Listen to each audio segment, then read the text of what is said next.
আর কি করে মারা গেছে সেটাও জানা যায়নি। আমরা কিন্তু অভিযোগ দায়ের করেছি, সেই কেসের কোনো অ্যাকসেপ্ট করেছে রিসিভ আছে আমার কাছে, শুধু ওইটুকুই আর কিছু নেই। আমি অভিযোগ করেছি আজকের মধ্যে পোস্টমর্টম রিপোর্ট আসবে, তারপরে অন্য ইনফরমেশন তারপরে যাদেরকে আমি অভিযোগ আছে তাদের কাছে কোনো রকম ইনফরমেশন বা তোমাদের কাছে কি ঘটনা ঘটেছে জিজ্ঞাসা করেছেন, তারা দিদি বল তুমি একটু ঘুরছে কালকে আমাদের বাড়িতে পর্যন্ত গিয়ে কিছু মিটিংয়ে উল্টোপাল্টা কথা বলছে। কিন্তু বলুন কোর্ট আছে, কোর্টের আগে কি কাজ আমাদের কোর্টের আগে আমার কাজ হয়েছে তো পোস্টমর্টম হয়েছে, পোস্টমর্টম রিপোর্ট তো আসবে থানাতে অবশ্যই আপনারা কেস করতে পারবেন। আপনার মনে হলে অবশ্যই কেস করতে পারবেন, থানাতে গিয়ে মনে হলে নয় করা যাবে কি না আগে অবশ্যই করা যাবে। সেইটা বলুন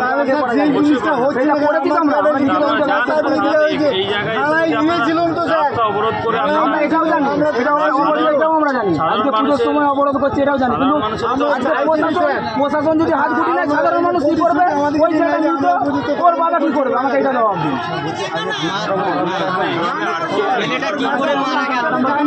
আপনারা কোন কোন নাম্বার আমরা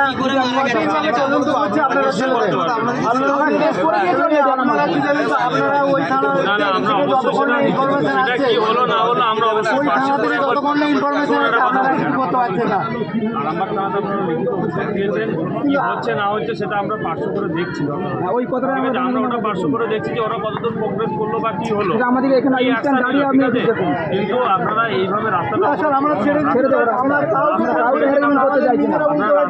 রাস্তাটা ক্লিয়ার কথা বললাম উনি বললেন পোস্টমর্টম রিপোর্ট এলে তারপরে বাবা হবে পোস্টমর্টম রিপোর্ট তোমাদের জিজ্ঞাসাবাদ করে আপনারা শুরুটা করুন, তারপর আমরা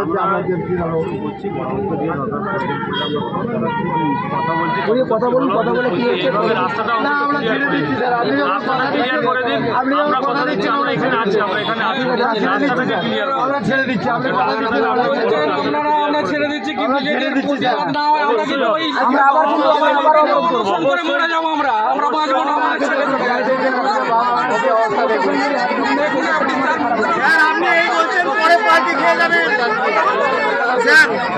আপনি এখন বলছেন পরের পার্টি খেয়ে গেলে আমাদের কাছে কোনো প্রমাণ থাকবে না দাদা, আপনি ডাইরেক্ট টেলিকাস্টে কথাটা বলুন স্যার। স্যার আপনি ওটা ডাইরেক্ট টেলিকাস্টে কথাটা বলুন, এটা আপনি চলে গেলে এক্ষুনি এটা পাল্টি খেয়ে যাবেন পরে।